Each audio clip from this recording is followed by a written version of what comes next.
Hai sahabat, senang Anda sudah menonton video-video saya yang saya tayangkan lewat channel YouTube saya.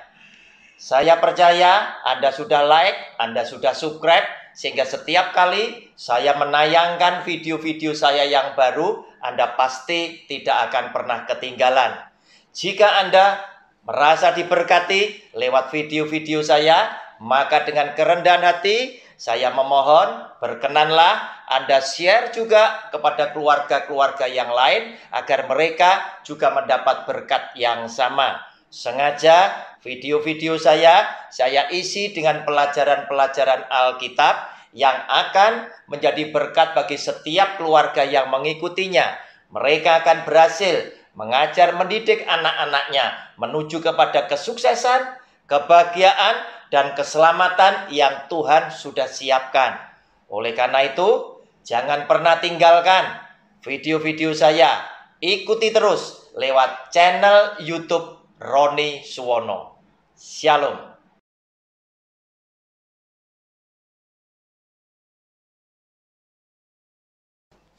Shalom.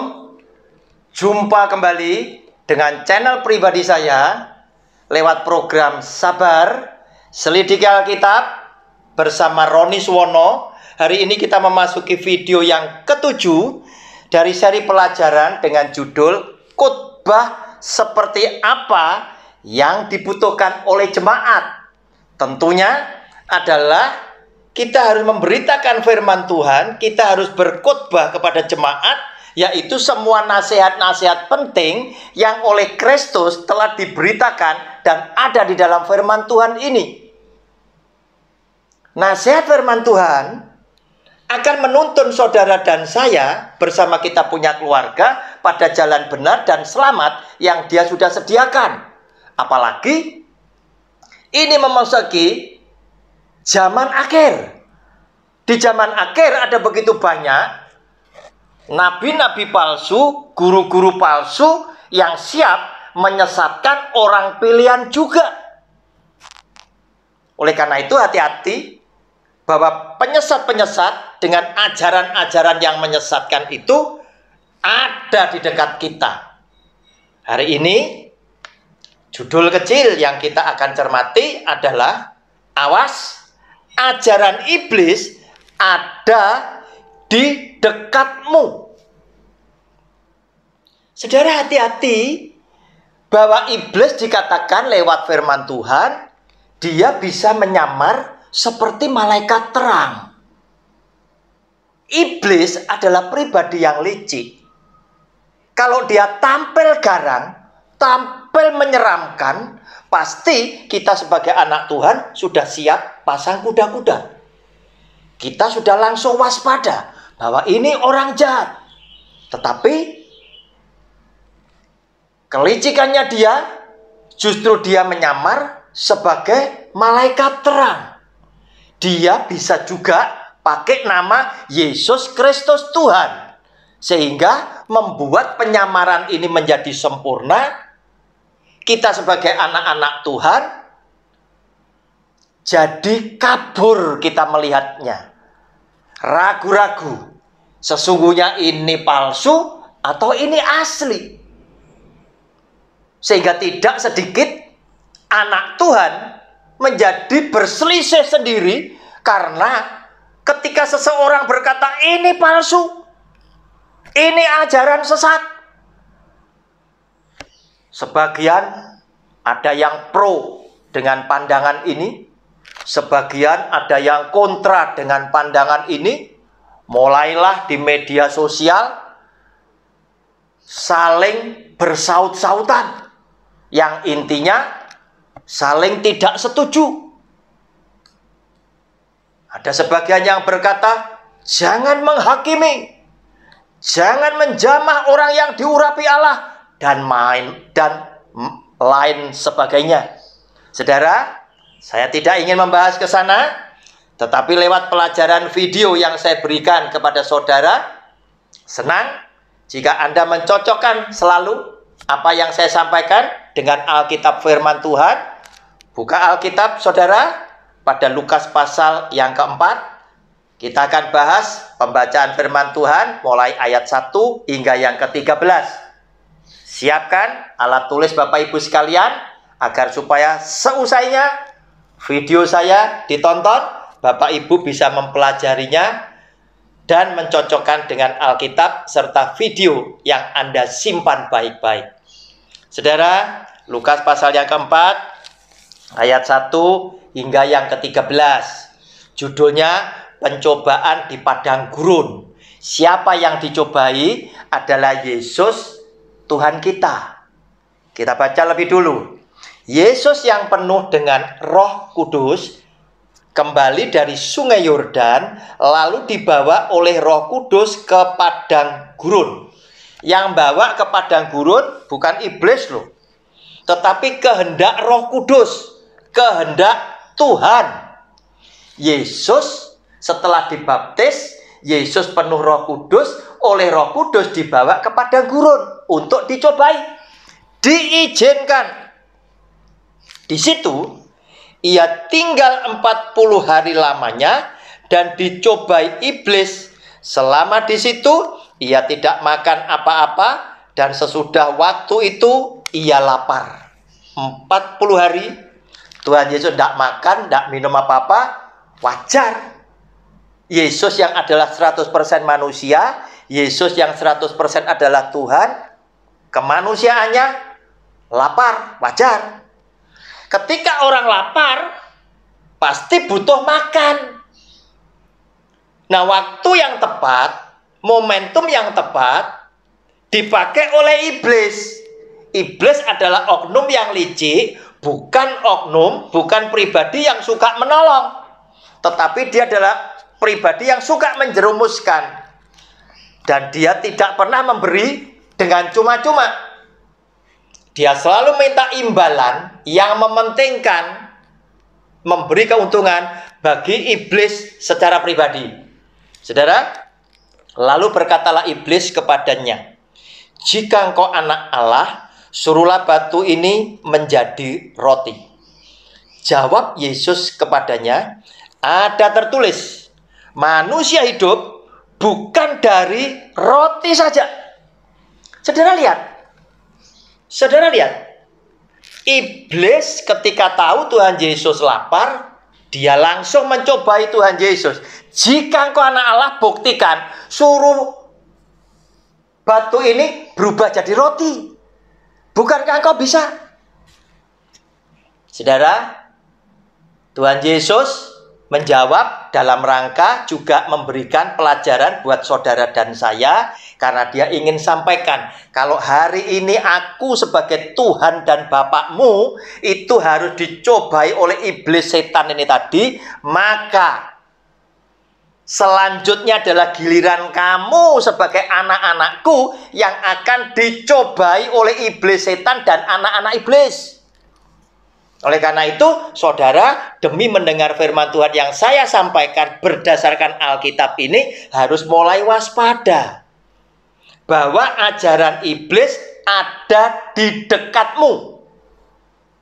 Setan-setan dan anak-anak iblis ada di sebelahmu, atau bahkan ada di tempat gereja di mana kau beribadah. Hati-hati. Kenapa? Karena jika hamba Tuhan ini hambanya Kristus, pendeta ini adalah hambanya Kristus, pastilah dia akan berkata, Yesus Tuhan kita telah dicobai dengan cara yang demikian. Oleh karena itu, hati-hati dan waspadalah kamu.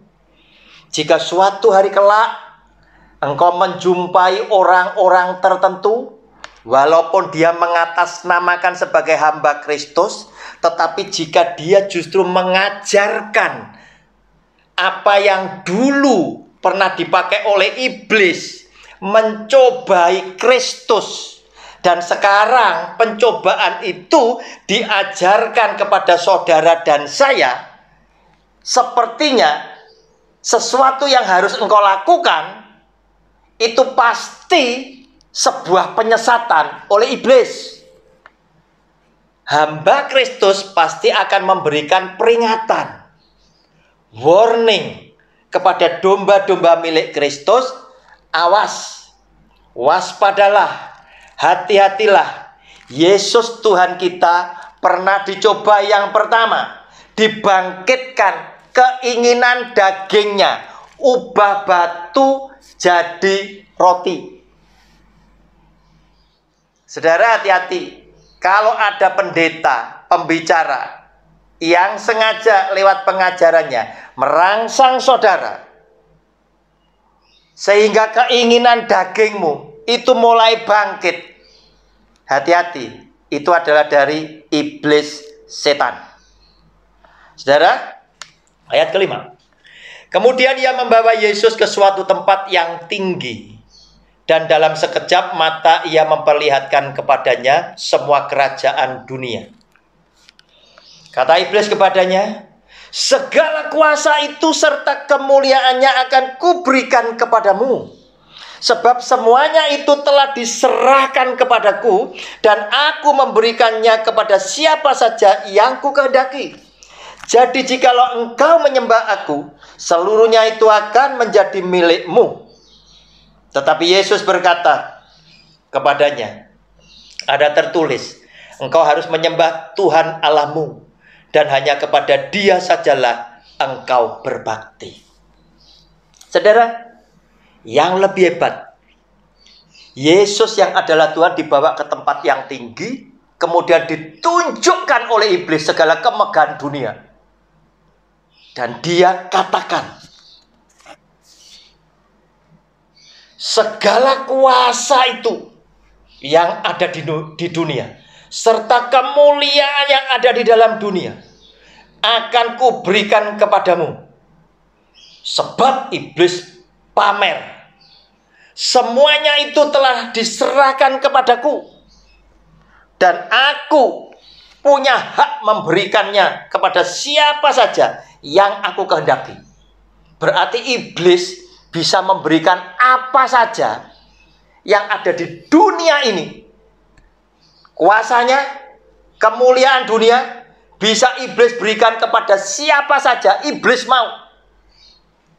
Oleh karena itu, dia berani tawarkan ini kepada Yesus yang adalah Tuhan. Saudara, kalau ada pendeta, ada pengajar yang menyampaikan pemberitaan bahwa karena engkau sebagai anak Allah, engkau harus kaya, engkau harus diberkati, anak cucumu berlimpah-limpah. Saudara, hati-hati. Keinginan daging, keinginan mata adalah bagian senjata iblis untuk mencobai Yesus sebagai Tuhan dan Bapa kita. Hati-hati. Dan iblis berkata, semua kuasa yang ada di dunia, segala kemuliaan yang ada di dunia, semuanya diserahkan kepadaku.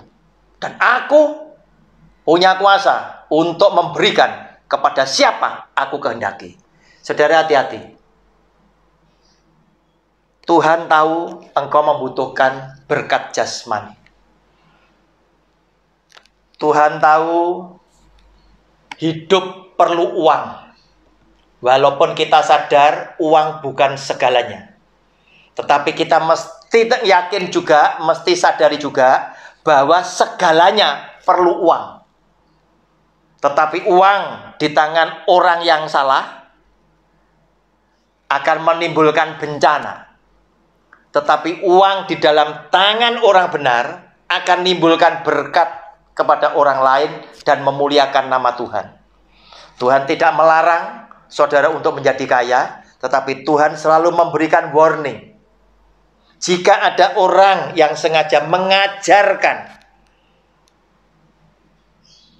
dan demi mendengar ajaran mereka, khotbah mereka, kemudian engkau bangkit keinginan dagingmu, keinginan matamu, ingatlah bahwa Yesus sebagai Tuhan dan Bapa kita telah dicobai iblis di padang gurun dengan senjata yang sama. Maka kesimpulan kita, pembicara itu adalah antek daripada iblis setan. Kenapa? Karena ajaran iblis memang ada di dekat kamu. Anak-anak iblis mungkin ada di sebelah hidupmu. Hati-hatilah dan waspadalah. Jawaban Tuhan Yesus. Tetapi Yesus berkata kepadanya, ada tertulis, engkau harus menyembah Tuhan Allahmu, dan hanya kepada Dia sajalah engkau berbakti. Saudara, iblis minta, semua tak berikan kepadamu, tetapi engkau datang harus menyembah kepadaku. Itu yang dia minta. Tetapi Tuhan Yesus memberikan teladan, jawaban ini agar saudara dan saya mencontoh. Dia menjawab, hanya kepada Dia sajalah kita datang menyembah, bukan kepada iblis. Nah saudara, hari ini masih abu-abu. Banyak pengajar yang mengajarkan seperti itu, masih mengakui bahwa Yesus adalah Tuhan dan Juru Selamat. Tetapi pertanyaan saya, wahai sahabat, para teman-teman pendeta, ketika engkau menikmati kekayaan, hidup dengan gaya hidup bermewah-mewah bersama keluargamu, sementara tidak semua jemaat yang kau gembalakan menghadapi meja yang ada makanan setiap harinya, karena belum tentu semua jemaat itu berasal dari orang-orang yang berkecukupan.